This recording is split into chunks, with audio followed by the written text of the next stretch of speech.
Right. Hi everyone, so today we're going to speak about Skinvive from Allergan. It's actually one of the Juvederms. So you can see it here, Skinvive by Juvederm. And we've been waiting for this in the United States for a while. In Europe they've been using mainly Profilo, and then or Brilo, and then it's been there for a while. And mainly it's used to moisturize and improve the texture of the skin. So finally we have it here. Although kind of the indication and the point where we inject it is a little bit different. So as a lot of you probably know, when we're doing the Profilo, that one in Europe, they do 5 injection points, like one here, almost at the nasolabial fold, one in the chin, one in the jawline, one at the angle of the mandible, and then one in the zygomatic arch in this area. So it's like 5 points, and then it's supposed to hydrate the whole skin. Honestly, I don't know why they do it that way, because you're going to inject more volume into only certain areas, while with the Skinvive the recommendation is a little bit different. And then as you can see here, I drew these hashtags.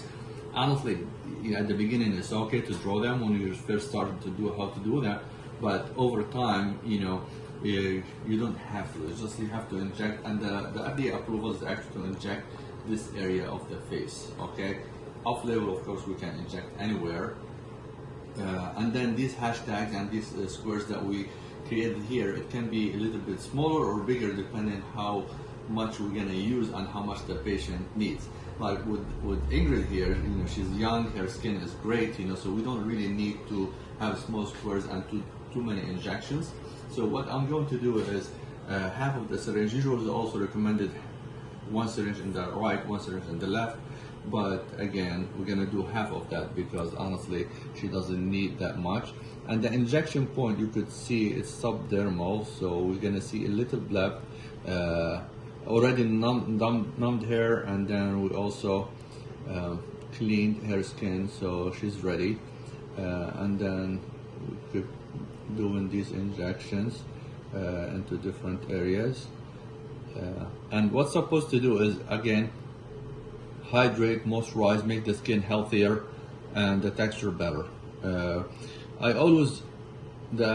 analogy that I use for this is almost for vitamins and supplements. Okay, so we take vitamins by mouth, and then you take them by IVs from time to time. Okay, so when you're applying moisturizer to the skin, you don't know how much is going to be absorbed, how much is stay outside, And the same thing when we take vitamins. That's why I recommend to take it by IV from time to time, is because when you take it IV, everything is in. The same thing with hydrating the skin. When we're doing with the injection with Skinvive, we know everything is in, so we don't have any guesswork how much gets absorbed, and it really absorbs and hydrates the skin from inside. So you see this side, I'm doing it without the hashtagging to show both ways. As long as you keep the distance equal, where you're doing it horizontal and vertical, so you put kind of similar amount all over. Again, we're doing the other half syringe on this side. You can always go back, inject more, and again, it's nice to see a little bleb on the skin because we're hydrating the dermal layer.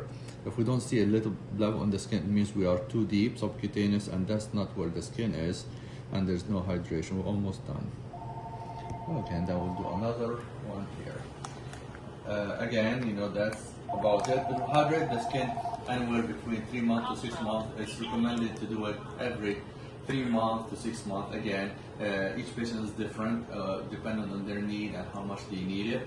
Someone young as Ingrid, and very good skin, maybe once every 6 months, okay, would be more than enough.